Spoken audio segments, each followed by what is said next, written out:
Assalamualaikum warahmatullahi wabarakatuh.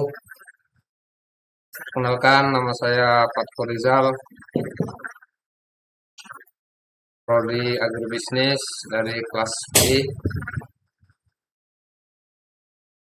Alhamdulillah, bersyukur kepada Allah Subhanahu wa Ta'ala.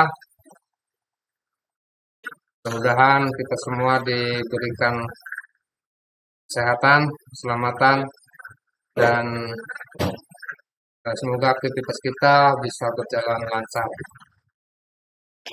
Baiklah, pada kesempatan yang berbahagia ini, izinkan saya menyampaikan sebuah materi tentang penetapan tujuan organisasi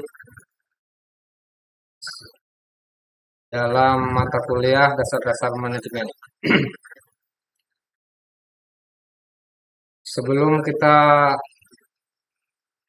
melanjutkan bicara mengenai tujuan organisasi, perlu kita pahami terlebih dahulu, organisasi adalah suatu bentuk persekutuan antara dua atau lebih orang yang bekerja sama serta secara formal terikat dalam rangka pencapaian tujuan yang telah ditentukan, dan dalam ikatan itu terdapat seorang atau sekelompok orang yang disebut bawahan.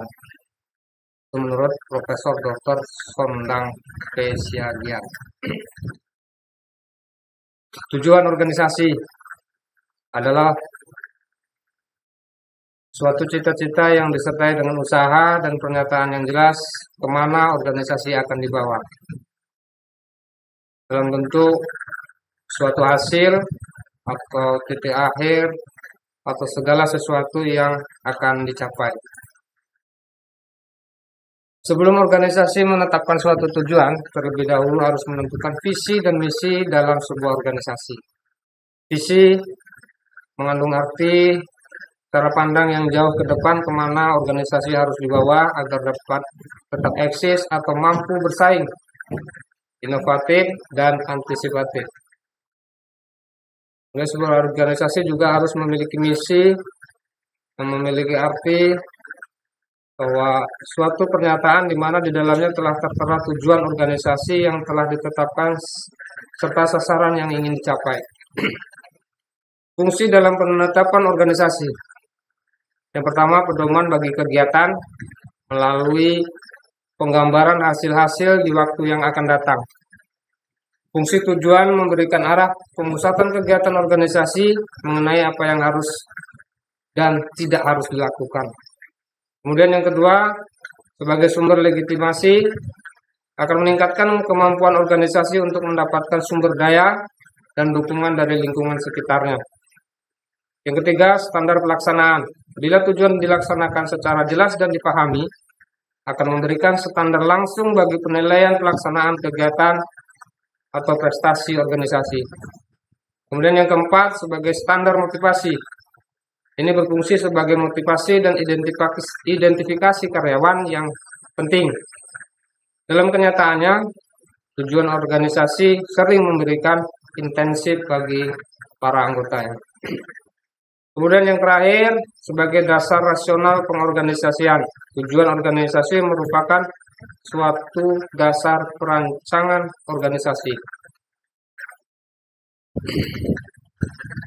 Kemudian ada tipe-tipe tujuan organisasi. Yang pertama, tujuan kemasyarakatan atau societal goal, berkenaan dengan kelas-kelas organisasi luas yang memenuhi kebutuhan-kebutuhan masyarakat.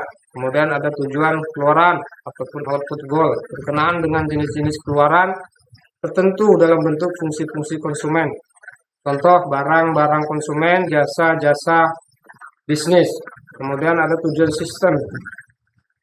Cara pelaksanaan fungsi organisasi tidak tergantung pada barang atau jasa yang diproduksi ataupun tujuan yang diambil. Kemudian yang keempat, ada tujuan produk goal ataupun tujuan karakteristik produk. Berbagai karakteristik barang-barang atau jasa-jasa yang diproduksi.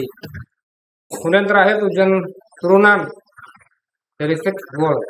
Tujuan digunakan organisasi untuk meletakkan kekuasaannya dalam mencapai tujuan lain.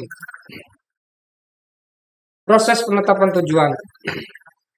Proses penetapan tujuan merupakan suatu usaha untuk menciptakan nilai-nilai tertentu melalui kegiatan-kegiatan yang akan dilaksanakan oleh organisasi. Ada beberapa unsur dasar yang melatar belakangi penetapan tujuan suatu organisasi. Yang pertama, barang dan jasa. Kemudian yang kedua, ada kebutuhan konsumen atau pelanggan. Yang ketiga, teknologi. Yang keempat, kelangsungan hidup atau survive. Kelima, pelayanan manajemen. Yang terakhir, keenam, konsep diri atau self concept. Bidang-bidang tujuan sebagai berikut. Pertama, posisi pasar. Kedua, ada produktivitas. Kemudian sumber daya fisik maupun keuangan. Keempat, ada probabilitas. Kemudian inovasi, prestasi dan pengembangan manajer, prestasi dan sikap karyawan. Kemudian yang terakhir, kedelapan, ada tanggung jawab sosial dan publik. Kemudian ada kebutuhan penyeimbang, yaitu proses penentuan tujuan. Manajemen harus mampu menentukan keseimbangan yang terdiri dari berbagai campuran tujuan-tujuan serta memadukan berbagai kepentingan pihak-pihak yang ikut terlibat dalam organisasi. Perumusan tujuan. Agar perumusan berjalan efektif, seorang manajer perlu memperhatikan beberapa ketentuan sebagai berikut. Pertama, proses perumusan tujuan. Manajer puncak sebagai perumus tujuan umum. Kemudian tujuan harus realistis. Tujuan harus jelas, memiliki alasan yang bersifat menantang. Kelima, ada tujuan umum. Kemudian tujuan bidang fungsional organisasi harus konsisten dengan tujuan umum. Yang terakhir, manajemen harus meninjau kembali tujuan yang telah ditetapkan. Manajemen by Objective (MBO) oleh Peter Drucker. Beliau adalah seorang penulis, konsultan manajemen, dan ekolog sosial. Dia sering disebut sebagai manajemen bapak manajemen modern. Menurut proses partisipatif secara aktif melibatkan manajer dan para anggota pada setiap tingkatan organisasi.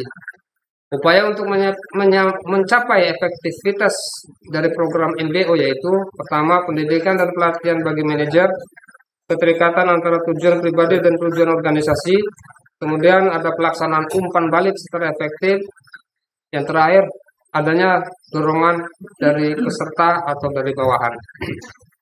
Kekuatan dan kelemahan MBO. Kekuatan MBO.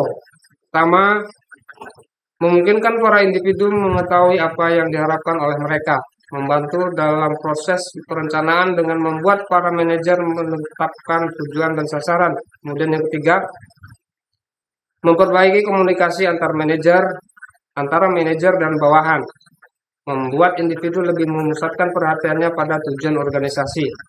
Yang terakhir, membuat proses evaluasi lebih dapat disamakan melalui pemusatan pada pencapaian tujuan. Kemudian ada kelemahan dari sistem MBO. Yang pertama, konsumsi waktu. Kedua, usaha yang cukup besar dalam proses belajar. Yang ketiga, serta meningkatkan banyaknya kertas kerja. Kemudian yang keempat, masalah pokok yang harus dikendalikan. Demikian presentasi kesempatan yang berbahagia ini berkaitan dengan tujuan organisasi. Billahi taufiq wal hidayah. Assalamualaikum warahmatullahi wabarakatuh.